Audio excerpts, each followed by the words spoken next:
Pithapuram TDP నాయకుడు వర్మకు ఇప్పుడు అనుకోని కష్టం వచ్చింది. గతంలో పిఠాపురం నియోజకవర్గం పేరు చెప్పగానే వర్మ నాయకత్వం గుర్తుకు వచ్చేది. స్వతంత్ర అభ్యర్థిగా పిఠాపురం లాంటి కీలకమైన నియోజకవర్గంలో భారీ మెజార్టీతో గెలిచిన వర్మ మాస్లో మంచి ఫాలోయింగ్ సంపాదించుకున్నారు. స్వతంత్ర అభ్యర్థిగా గెలిచినప్పటికీ టీడీపీకి అనుకూలంగా ఉంటూ తెలుగుదేశం పార్టీలో చేరిపోయారు.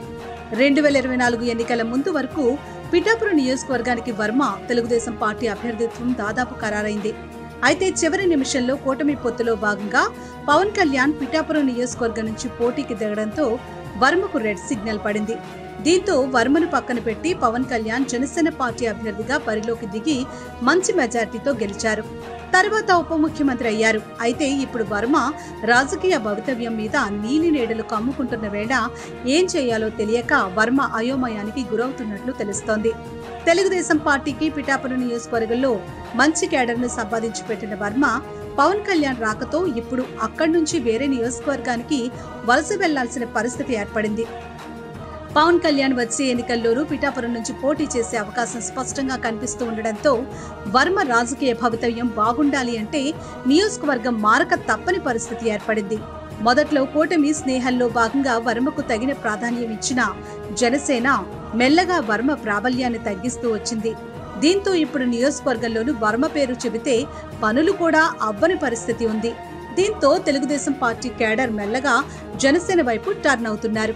మరోపక్క పిఠాపురం నియోజకవర్గం నుంచి సీటు త్యాగం చేసిన వర్మకు ఖచ్చితంగా ఎమ్మెల్సీ ఇస్తారని భావించారు. మొదటి విడతలోనే వర్మకు ఎమ్మెల్సీ ఉంటుందని అంతా అంచనాలు వేశారు. అయితే తెలుగుదేశం పార్టీ అధిష్టానం కూడా వర్మను పూర్తి స్థాయిలో పట్టించుకోలేదు. వర్మకు ఎమ్మెల్సీ ఇస్తారని ఊహాగానాలు కూడా మెల్లగా తగ్గిపోతున్నాయి. దీంతో వర్మకు రాజకీయ భవిష్యత్తు కోసం ఏం చేయాలి అన్న బెంగ పట్టుకుంది. నియోజకవర్గం మారితే ఎలా ఉంటుంది అన్న ఆలోచనలు కూడా వర్మ చేస్తున్నట్లు తెలుస్తోంది.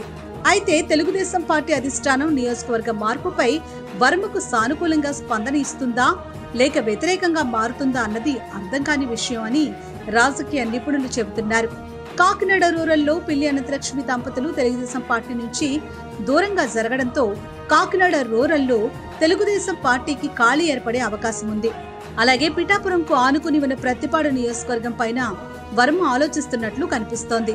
ప్రస్తుతం అక్కడ తెలుగుదేశం పార్టీ సిట్టింగ్ ఎమ్మెల్యేగా వరుపుల సత్యప్రభ ఉన్నారు.